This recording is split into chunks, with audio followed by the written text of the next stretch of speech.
Hello YouTubers, and welcome to another knife review where we review the lightest and best of the knives that a variety of knife manufacturers produce. Today we're reviewing a knife that is both the lightest and best of Millit knives because this is the first knife that Millit Knives has ever made, and I'm going to bring it a little closer so you can get a Mac review of it. The blade is highly polished, and the handle is just beautiful. So Millit Knives has been making knives for 5 years, and usually they're producing knives, mid-tech knives for other manufacturers such as Gavco, Booz Blades, and this is their first collaboration they made on their own. They made it in collaboration with Jerry Moen. Jerry Moen had the Panther, which is a 3 1/8 inch blade knife, and he wanted to make it into a 3 1/2 or larger knife, and so he sent the plans to Millit, who took it and made something, and Jerry felt that it was so much different than the Panther that he wanted to call it a collaboration with him, and so Millit was wanting to ultimately get into collaboration and start making their own knives instead of exclusively producing knives for other knife makers, that they agreed to the collaboration. The first run, which this is in the first run, there were 100 knives made. 74 were made with the usual steel they use, which is CTS XHP. 26 they reserved for Damasteel, and I have the high honor of being selected to be one of the lucky guys that got a Damasteel. This is the Odin's Eye pattern. They had 3 patterns to choose from, and I chose Odin's Eye. I think it's just beautiful, and they polished it to a high luster. It's amazingly beautiful. The next run that they're going to do, as of the filming of this video, it's February of 2017. The next run they're going to do is going to be with a different steel and a different materials for the handles. The initial run of 100 was with titanium handles. This one's Cerakoted and has a carbon fiber inlay. You could do a variety of handles, but basically it was a titanium-based handle. The next run is going to be aluminum handles, less expensive steel, the CPM 154 steel, and they hope to bring the cost down at least 50% so that the average everyday Joe can get involved in buying this model of knife. And then their next project after that, which I'm excited about, they're going to make the Torrent, which is a smaller blade, and you know how I like smaller, lighter blades, and it's heavily milled too, is a 3-inch blade made in collaboration with Schwartz, who is a designer from Boise, Idaho, and that's going to be around the $325 range. Well, let's get going and talk about the specifications of the knife. The blade length is about 3 3/4 inch long. The total knife length is about 8 1/2 inches long, and the weight of my particular version with the carbon fiber inlays is 5 1/2 ounces.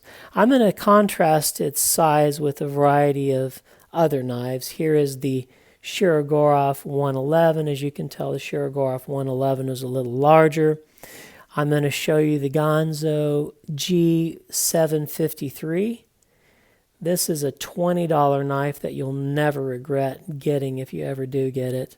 And then here is a ZT 0562, a very common knife. As you can tell, the 0562 is a bit smaller. And then the Curtis F3, also which is smaller. And then lastly but not least, the Brous Blades Insight. It's a Brous Blade Turpin collaboration. So there are some size comparison with some other knives that people might have to get a feel for how long the 8 1/2 inch knife is. We're going to talk a little now about the blade steel. As I'd mentioned, this steel is a Damasteel, which is the Odin's Eye pattern. It has a Rockwell hardness of 60 to 61s. The options that they offer were the Odin's Eye, the Thor, and the Hakkapell. I'll try to put up pictures of those on this video so that you can see the different types that they have. And as I mentioned, CTS XHP was the other steel used for the rest of the knives. The jimping on the spine of the blade follows a pattern and an aesthetic from the backspacer That same design theme continues on to the proximal aspect of the blade, and it's more decorative. You get a little bit of traction, but the traction isn't overly grippy. The spine is crowned and smooth, so there's a little more detail work there. The blade has a high hollow ground grind and is in a sheep's foot configuration. The blade stop is an internal stop pin, so you can't see any external stop pins whatsoever. The maker's marks are very subtle. As you can tell, the M from Millit Knives is here. And on the other side, I'll attempt to show you the Moen logo, which is a mountain scene, and it's right here on the flats of the blade. You can barely make it out. The thing I wanted to emphasize in this is that this is as close to a sterile blade, still having the maker's marks on them, as it can get. And I really appreciated this because the Odin's Eye Damasteel is so beautiful. It would have been a shame to detract from that beauty, but because they weren't wanting to billboard their maker's marks, they left the beauty of the Damasteel intact. The pivot bearings are a steel 416 steel caged bearing from Alpha Knife Supply, and they run on a steel race. It's a proprietary bearing. And the pivot collar is made of titanium, as is the clip. The deployment method of the knife is a flipper. And on this flipper, I'll close it here, you can tell there's a little bit of mild jimping, and it's just enough to get a grip to flip the knife out well. The configuration of the flipper tab is pretty much neutral with the pivot, and the detent is strong, which gives the knife a very effective flipping action, in my opinion. The lock is a captive titanium liner lock. It has a tab that extends, that's easy to retract, and has no lock stick whatsoever. As you can tell, there's about a 40 to 50% lockup on the knife. The knife locks up without any blade play vertically or laterally. The detent ball for this knife is ceramic, and you may be asking yourself, why would you use steel bearings for the pivot and ceramic bearings for the detent ball? The reason is that whenever you use a steel race, you want to have the same hardness of your bearings, and the ceramic detent makes it a little softer to get by. The detent angle is wonderful on this knife. It's only less than 5 degrees. I'll show you. There, from when I lock it to there, is where you hit your detent. This is important because really whenever you have a frame lock or a liner lock, closing the knife is a two-step process. The first step is you have to compress the frame lock or the liner lock and then get it past the detent ball. And then after you do that, you can shake it shut and it's going to close on its own, but you have to baby it past that detent ball.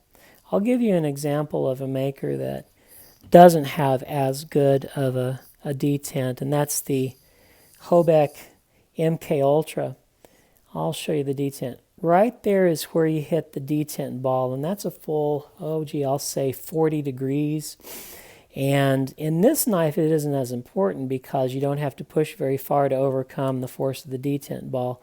But if you have a large knife like this that has a strong detent, you need to have it early so that you can get your thumb out of dodge so you don't impale and guillotine your thumb. The handle scales are made of non-skeletonized Cerakoted titanium with a disc carbon fiber inlay. The back spacer is anodized titanium with jimping similar to the blade spine. Whenever you hold this knife in a reverse grip, you get really good purchase from that. The ergonomics of the knife are excellent. As you can tell, it has a cutout for your first finger. Of note, the cutout is a good inch from apex to apex. So I have a small finger, but you can tell I have a lot of room there. And then I have a full 2 centimeters on the handle because this knife is just ginormous compared to the knives I usually have. I'll give you an example of a knife that wasn't done as well. There's a maker by the name of Chris Reeve who had a Sebenza 25, and he shrunk it down and called it the Nkosi.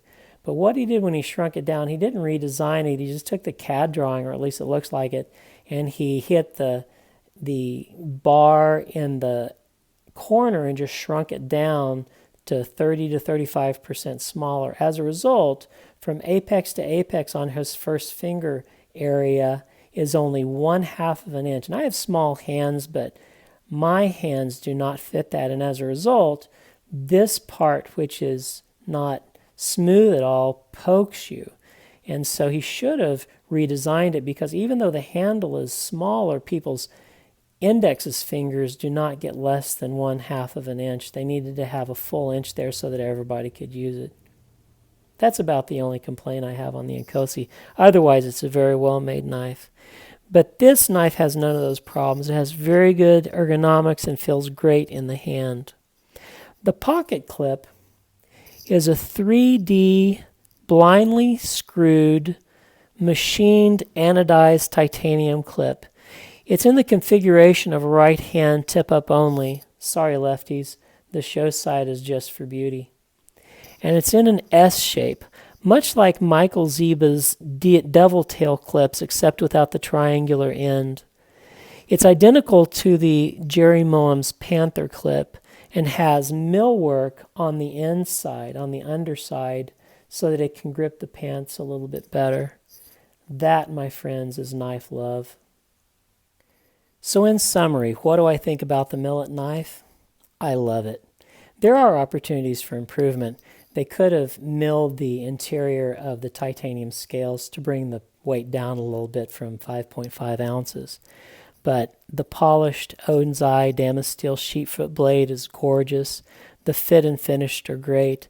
The anodized titanium pivot, the clip, the back spacer, the carbon fiber inlays, the Cerakoting on the handle scales. It's all a beautiful knife. It functions well also. It flips well. The centering of the knife blade is perfect. The lockup is perfect. And Millit Knife is a company that functions well. From the time I made my order to the time my knife was delivered was only 2 to 3 weeks. It's a company that makes a beautiful knife and a company that functions well.